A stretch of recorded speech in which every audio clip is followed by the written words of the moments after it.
certified public accountants, enrolled agents, attorneys in the tax practice, and all other tax professionals, take note. Just a quick note for you. This is about tax return preparer fraud. In case you didn't know, the Internal Revenue Service is indeed changing its approach and taking a very aggressive stand against what it refers to as tax return preparer fraud. If you've been contacted by the United States Department of Justice or the Internal Revenue Service Criminal Investigation Division, you may very well be under investigation or under suspicion and possibly even allegation of tax return preparer fraud. These are the type of offenses usually associated with return preparer fraud. Most return preparer fraud cases fall under Section 7206 of the Internal Revenue Code. Specifically, under Section 7206-2, that's filing a false return made under the penalty of perjury. Also, under Title 18 of the United States Code, that's the Criminal Code. Under Section 371, that's conspiracy to commit an offense or defraud the United States.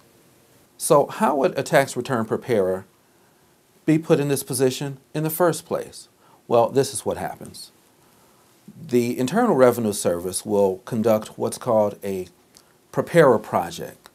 They'll do a series of examinations, also called audits, against several clients of that return preparer. If what's found in those tax audits is a consistent misapplication of the law to facts or a misstatement of facts on the returns that lead to a consistent underpayment of tax, it's a very good chance that the Internal Revenue Service will contact the preparer for additional questions. This is Form 14157, Complaint for Tax Return Preparer. When an individual gets audited, often that individual will refer to the tax preparer's work or somehow blame the tax preparer for any misstatement of fact or law on their tax return that led to an underpayment of tax. This complaint is often completed by the taxpayer during the audit. Here's another, Form 14157-A. That's an affidavit for tax return preparer fraud or misconduct.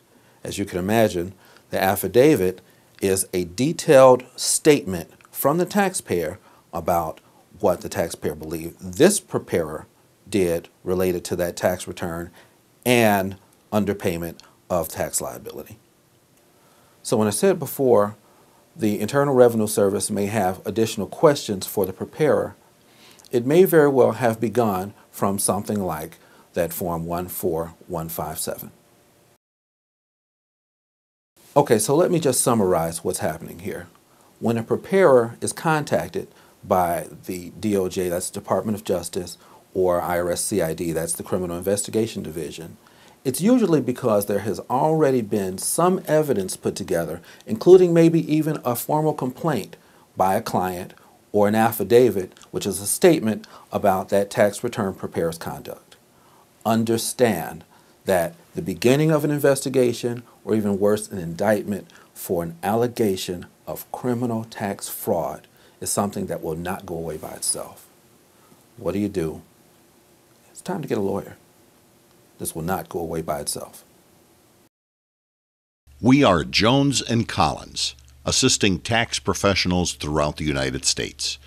Call us today at 877-376-2292 to schedule a confidential one-on-one conference. Protect yourself.